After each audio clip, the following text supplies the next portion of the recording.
Hola chicos, ¿cómo están? Bienvenidos una vez más a nuestro canal. Mi nombre es Corismara Terol, estudiante de Medicina de segundo año de la Universidad Nacional Experimental Rómulo Gallegos. Hoy les estaré hablando acerca de la apnea del sueño y el cuerpo extraño respiratorio. Para dar una introducción a este tema hablaremos acerca de la clasificación de las vías aéreas. Encontramos que la vía aérea se clasifica en alta y baja, considerando como hito anatómico el cartílago cricoides. Desde un punto de vista funcional, se puede considerar como alta la vía aérea extratorácica y baja la intratorácica. Las vías respiratorias canalizan el aire desde la atmósfera externa hacia la interfaz de gas. Esta vía comienza en la tráquea con la generación cero y luego se ramifica repetidamente para dar como resultado un árbol bronquial. El árbol bronquial contiene aproximadamente 23 generaciones de ramas y comprende dos partes funcionalmente distintas, una parte conductora y otra parte respiratoria. Existen diversas características anatómicas de la vía aérea alta, particularmente de la nariz, que permite que cumpla su función protectora. El eje de la vía nasal se orienta en 90 grados respecto a la tráquea, por lo que permite atrapar partículas. Los cornetes son estructuras altamente vascularizadas y contienen con gran área de exposición. Concentran el aire en una corriente pequeña, logrando calentar, humidificar y filtrar el aire que ingresa por la nariz.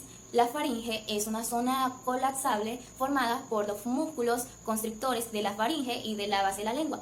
Para evitar que la vía aérea alta colapse durante la expiración, el tono muscular indemne es fundamental. Durante el sueño, el tono muscular y la acción de los músculos dilatadores disminuye considerablemente, favoreciendo la disminución del diámetro de la vía aérea superior y en algunas situaciones llevando al colapso, produciendo a veces apneas obstructivas.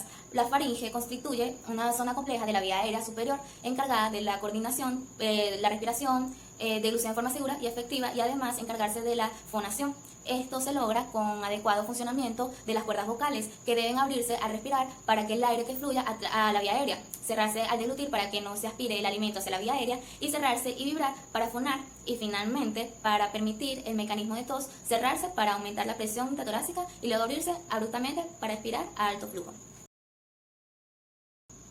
Apnea del sueño. La Academia Americana de Medicina del Sueño, AAMS, define al síndrome de apnea obstructiva del sueño, o SAOS, como una enfermedad que se caracteriza por episodios repetitivos de obstrucción total, la cual sería la apnea parcial, o parcial, la que sería la apnea de la vía aérea superior durante el dormir. Estos eventos a menudo ocasionan disminución de la saturación sanguínea de oxígeno y normalmente termina en un breve despertar. Por definición, los eventos de apnea e hipopnea tienen una duración mínima de 10 segundos, aunque la mayoría tienen una duración de entre 10 y 30 segundos, y de vez en cuando se pueden prolongar por más de un minuto. Los eventos respiratorios, tanto apnea como hipopnea, pueden ocurrir en cualquier etapa del sueño. Sin embargo, son más frecuentes en sueños de movimientos oculares rápidos o MOR y en las etapas N1 y N2 del sueño no MOR. La fisiopatología del colapso. El colapso o apertura de la faringe durante el sueño depende de dos fuerzas opuestas. La número 1 es la fuerza dilatatoria que tiende a mantener la faringe abierta y que depende de dos mecanismos. El primero y el más importante es la contracción de los músculos dilatadores de la faringe, de los cuales el genioglosso es el más grande y el más estudiado. Y el segundo es el volumen pulmonar, que al ejercer hacia abajo una fuerza de tracción sobre la vía aérea confiere estabilidad a la faringe. Y como número 2, la fuerza colapsable, que tiende a cerrar la faringe, está constituida por la presión negativa intraluminal generada por la contracción diafragmática y por la presión positiva extraluminal que ejerce los tejidos blandos, principalmente la grasa, sobre la luz faríngea. Aplicando el modelo de resistencia de Starling para tubos colapsables, la permeabilidad de la faringe depende del equilibrio de estas dos fuerzas dilatatorias colapsantes. La presión por fuera del tubo se convierte en determinante que exista flujo a pesar de no tener un gradiente de presión, es decir, que la presión transmural determinará el calibre del tubo y con ello el flujo del aire. Cuando la presión extraluminal es mayor a la intraluminal, la faringe se colapsa y no permite el flujo de aire a pesar de que se mantenga un gradiente de presión en los extremos. En los sujetos sanos, la faringe se colapsa cuando la presión intraluminal está por debajo de la atmosférica, mientras que en los pacientes con SAOS o síndrome de apnea obstructiva del sueño, el colapso se presenta con precisiones intraluminares mayores a la atmosférica. En estos pacientes, la faringe se obstruye solo cuando la pérdida del tono muscular de la vía aérea es superior durante el dormir. Son muchos los factores que pueden modificar el equilibrio entre las fuerzas dilatatorias y colapsantes y con ellas afectar la permeabilidad de la vía aérea superior. Los más importantes son factores anatómicos que incluyen alteraciones óseas o extensos depósitos de grasa en el espacio parafaringeo, cambios del tono muscular, problemas del estado de conciencia, difusión del sistema nervioso periférico y del tono muscular, así como la fuerza de tensión superficial y la posición corporal. Cuadro clínico. En el cuadro clínico se puede dividir en síntomas nocturnos y diurnos. Los síntomas nocturnos son generalmente referidos por el compañero o compañera de habitación. El ronquido habitual, al menos 5 noches por semana, es el síntoma cardinal de la enfermedad. Es intenso, generalmente se presenta durante toda la noche y suele ser independiente de la posición corporal. Otros síntomas nocturnos son la apnea presenciada durante el dormir, disnea nocturna, nicturia, diaforesis, movimientos excesivos, somniloquios, que es hablar durante el sueño, y en ocasiones se puede presentar síntomas de reflujo gastroesofágicos. Durante el día, el síntoma más importante es la somnolencia excesiva, la cual puede ser evaluada de manera rápida, sencilla, con la escala de somnolencia de Epworth, que se trata de un cuestionario autoaplicable y válido en español. En él, el paciente califica la probabilidad de quedarse dormido o de cabecear ante 8 situaciones de baja estimulación, el cual se presentará a continuación. El puntaje mínimo es 0 y el máximo es 24, y se considera significativo cuando su resultado es igual o mayor a 11. Otros síntomas diurnos son fatiga, cefalea matutina, problemas de atención, concentración y memoria, alteraciones de ánimo, del estado de ánimo y disminución y alteraciones en el estrés. En cuanto al tratamiento, lo podemos dividir en varios aspectos, cada uno con diferente identificación.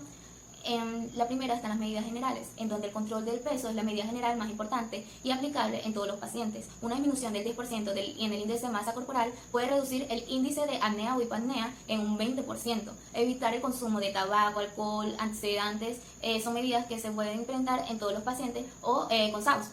En cuanto a los tratamientos farmacológicos, el acetato de medroxyprogesterona, la alimitrina y la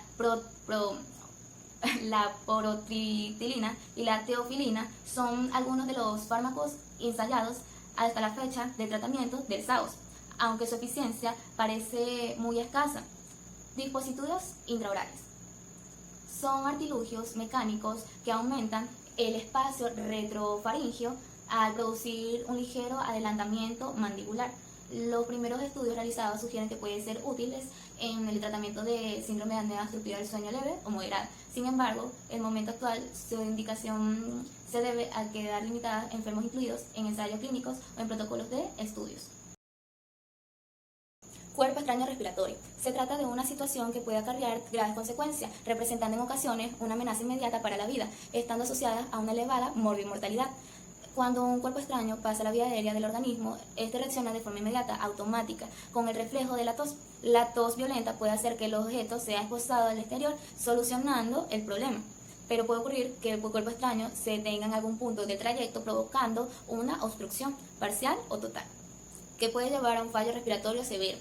También puede ocurrir que el objeto logre pasar parte del trayecto para situarse a nivel más distal, mejorando transitoriamente la insuficiencia respiratoria. Al contrario, la situación anterior, la presencia de un cuerpo extraño en la nariz es un cuadro que, aunque se observa el servicio de urgencia, tiene una importancia menor. Va a producir obstrucción nasal, estornudos, malestar leve y raramente dolor. En ocasiones puede pasar desapercibido y dar síntomas tardíos como secreción malolienta y obstrucción nasal unilateral. En estos casos es conveniente realizar la extracción lo antes posible con el objetivo de minimizar el peligro de aspiración y evitar la posible necrosis tisular local. La mayor parte de los casos se reparte en los pacientes pediátricos, donde la inmadurez propia del proceso de deglución, la falta de todas las piezas dentarias que impiden una masticación completa y la curiosidad por llevarse distintos objetos a la boca, los transforma en el grupo de mayor riesgo. Sin embargo, los adultos mayores también representan un grupo de riesgo, existiendo un riesgo de los casos en esa edad. La fisiopatología. En la mayoría de los casos de aspiración, el cuerpo extraño localizado en la vía aérea se expulsa inmediatamente por medio del reflejo de oxígeno y de los esfuerzos respiratorios que sean necesarios o en otros cuidados. Pero en el caso de que la tos no consiga eliminarlo y este se sitúe anclado a cualquier parte del árbol respiratorio, provocará una patología que en función de su localización y grados de obstrucción puede ir una insuficiencia respiratoria amenazante para la vida. tales como lactelistasia, neumonía, abscesos, entre otros. Aunque en el ámbito de los servicios de urgencia es la patología lo que realmente tiene interés, es preciso también tener presente aquellos problemas derivados de la implantación de la vía aérea y que se suelen consultar con síntomas crónicos como tos crónica, sibilancias, atelectasias. Clínica. Esta va a estar condicionada por el tamaño del cuerpo extraño, su localización, su composición, ya sea vegetal, metálica, plástico, etc., el grado de obstrucción que produce y por el tiempo de permanencia en el árbol respiratorio. Se describen 3 fases clínicas distintas tras la aspiración de un cuerpo extraño. La primera es el periodo inmediato post-aspiración. Se manifiesta por una tos súbita violenta como asfixia, cianosis, ahogo, estridor y sibilancia. La mayor parte de las veces el material aspirado se expulsa en ese momento, gracias al reflejo tucígeno. Si la tos no es eficaz y no consigue eliminarlos, son necesarias maniobras de atención médica inmediata para evitar que sea irreversible. Tras esta fase puede haber un periodo asintomático que puede ser de minutos a meses de duración, dependiendo de la localización del cuerpo extraño, del grado de la obstrucción que produce y de la reacción inflamatoria que genere.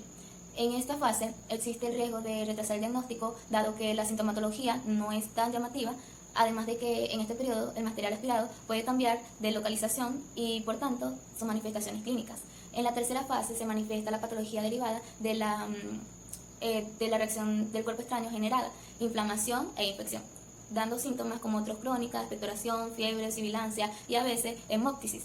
Este cortejo sintomático es fácilmente conducido por otras entidades clínicas en las que hay que saber diferenciar, como ya se ha puesto anteriormente.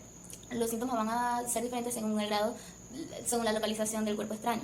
De ahí la conveniencia de analizar que si la naringe, la tráquea, los bronquios. El efecto de síntomas es amplio, variando según su localización del cuerpo extraño. En el cuerpo extraño nasal encontramos que esta ubicación es muy frecuente, pero de importancia menor. Aún así, el manejo debe ser rápido, ya que existe el riesgo de aspiración hacia más profundo. Dentro de los síntomas podemos encontrar la obstrucción nasal, estornudos, rinorrea, mucosa y mucosa mucopurulenta, y rara vez encontramos dolor. El cuerpo extraño laringio. Aquí ocurrirá el síndrome de penetración, caracterizado por las fases ya descritas. Los síntomas van desde dificultad respiratoria, tiraje, cornaje, en algunas ocasiones cianosis, cuando la insuficiencia respiratoria es mayor. El cuerpo extraño traqueal. En esta ubicación, el cuerpo extraño puede quedar fijo o móvil. En la primera opción, la tos es el síntoma característico. En la segunda, podemos encontrar tos persistente, estridor, dificultad respiratoria. En el signo de papirotazo está clásicamente descrito en el choque del cuerpo extraño en la tráquea, mientras el paciente expira, provoca un ruido audible característico. El cuerpo extraño bronquial. La sintomatología puede ser menos evidente si la obstrucción del bronquio es parcial.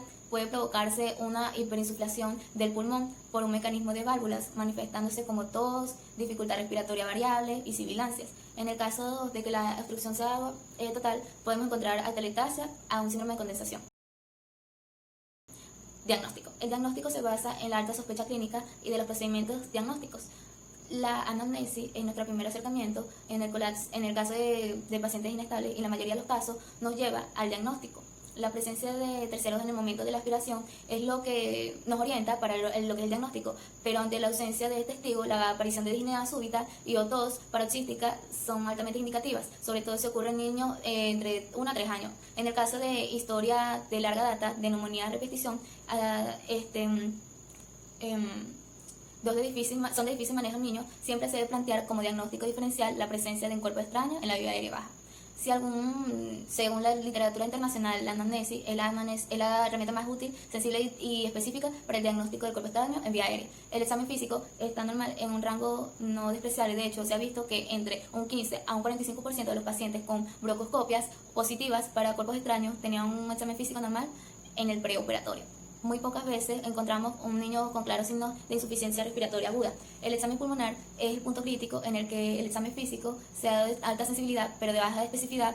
En él podemos encontrar como murmullo pulmonar o campo pulmonar, también taquipnea o sibilancia. Así el examen físico se transforma en una importante para descartar otras enfermedades más que un diagnóstico certero. El estudio por imágenes debe ser considerado solo como complementario dada su baja sensibilidad, pero muchas veces será útil para determinar si el cuerpo extraño se encuentra en vía aérea o en vía digestiva. Se recomienda la solicitud de radiografía de cuello y tórax, con proyecciones anteroposteriores y laterales. La hallazgo más frecuente es la hiperinsuflación, luego le sigue cuerpo extraño visible, una motora, atelectasia y neumonía. La sensibilidad de la radiografía varía según la naturaleza del cuerpo extraño, pero se ha descrito que hasta el 8% de los cuerpos extraños son detectables en la de radiografía, por lo que ante la presencia de una alta sospecha clínica y radiografía normal se debe realizar de todas maneras el estudio endoscópico. En el último tiempo, el uso de la tomografía computarizada ha aumentado por su alta sensibilidad y especificidad, sobre todo para detectar objetos que no son detectables fácilmente a la radiografía por ser radiolúcidos. Tratamiento. Los cuerpos extraños de la vía aérea constituyen una urgencia médica y deben ser extraídos lo antes posible. Dadas las complicaciones que pueden producir con el paso del tiempo, el médico general debe sospecharlo, estabilizar el paciente si es asintomático y establecer los criterios de derivación hacia donde puede ser extraído.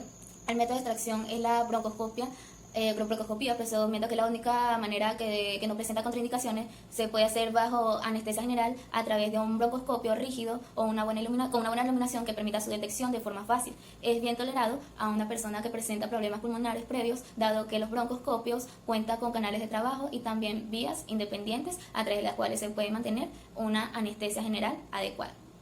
Bueno chicos, esto ha sido todo por hoy, espero que les haya gustado, suscríbanse, comenten, denle like y bueno, muchas gracias por su atención. Hasta la próxima.